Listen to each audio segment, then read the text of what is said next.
एक शांत मदीना की दोपहर थी। सूरज आसमान में पूरी रोशनी के साथ चमक रहा था। लोग अपने घरों में आराम कर रहे थे और मदीना की गलियां सुनसान थीं। ऐसे समय में दूसरे खलीफा हजरत उमर बिन खत्ताब रजी अल्लाहु अन्हु शहर की गलियों में गश्त कर रहे थे। वह अक्सर अपने एक खादिम के साथ मदीना की बस्तियों में इसीलिए निकलते थे ताकि अपनी रियाया की हालत को खुद अपनी आंखों से देख सकें। वे जानते थे कि एक खलीफा केवल तख्त पर बैठकर हुकूमत नहीं करता, बल्कि अपनी रियाया के गम में शरीक होकर ही सच्ची खिदमत करता है। उस दिन भी हजरत उमर रजी अल्लाहु अन्हु हमेशा की तरह अपने कंधे पर एक थैला लटकाए हुए थे और उनके साथ एक खादिम चल रहा था। उन्होंने शहर के किनारे एक खेमे को देखा जहां से बच्चों के रोने की आवाजें आ रही थीं। हजरत उमर चौंक गए। उनका दिल बहुत नर्म था और किसी मजलूम की आह वह बर्दाश्त नहीं कर सकते थे। वे खेमे की तरफ बढ़े।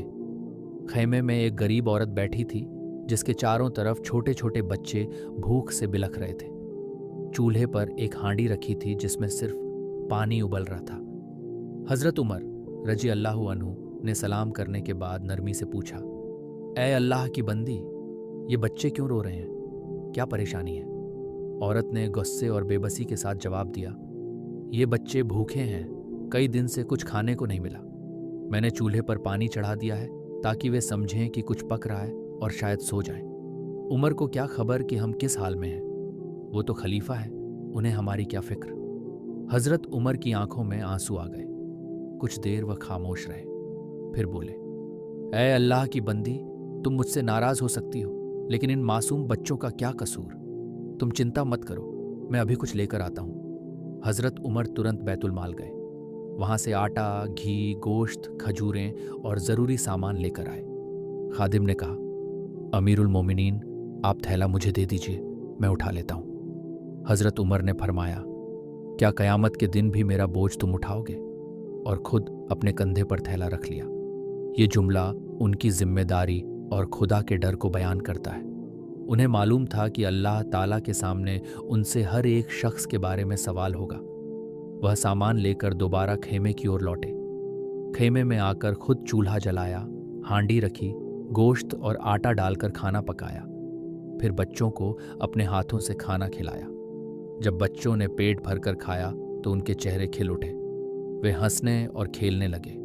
औरत की आंखों में आंसू आ गए, लेकिन इस बार ये आंसू शुक्र और सुकून के थे। औरत ने कहा, ऐ अल्लाह के बंदे, अल्लाह तुझे जजाए खैर दे। तू तो उमर से बेहतर निकला, वह तो हमें भूल ही गए। हजरत उमर ने कुछ नहीं कहा, वह बस मुस्कुरा दिए। उन्होंने अपना नाम नहीं बताया, क्योंकि वह दिखावे के लिए नहीं बल्कि अल्लाह की रजा के लिए यह सब कर रहे थे। रात का कुछ हिस्सा वहीं गुजारा। उन्होंने खेमे के बाहर बैठकर देखा कि बच्चे सो गए हैं, माँ सुकून में है। जब उन्हें यकीन हो गया कि सब ठीक है, तब वह वापस लौटे। ये वाकया कोई साधारण कहानी नहीं बल्कि एक सबक है। यह हमें बताता है कि इस्लाम में नेतृत्व का असली मतलब क्या है। खिलाफत केवल एक ओहदा नहीं, एक बहुत बड़ी जिम्मेदारी है। हजरत उमर रजी अल्लाहु अन्हु ने हमें सिखाया कि इंसाफ वही होता है जो गरीब की झोपड़ी तक पहुंचे, और खिदमत वही है जो खामोशी से हो, दिखावे से पाक हो। हजरत उमर की सीरत में ऐसे अनेक वाकयात हैं जो इंसान की रूह को झकझोर देते हैं। उनके दिल में रियाया के लिए दर्द था। वह खलीफा होने के बावजूद आम लोगों की तरह कपड़े पहनते, खुद बाजारों का जायजा लेते, गरीबों के साथ जमीन पर बैठकर खाना खाते। उनके द्वार में इंसाफ और अमन का ऐसा आलम था कि जानवर भी एक ही घाट पर पानी पीते थे। उनकी अदालत में अमीर और गरीब एक बराबर थे। इस वाक़ये से हमें यह सबक मिलता है कि हमें भी अपने आसपास के लोगों का ख्याल रखना चाहिए। अगर हम किसी भूखे को खाना खिला दें, किसी परेशान की मदद कर दें, तो यह छोटा सा अमल अल्लाह के नज़दीक बहुत बड़ा है।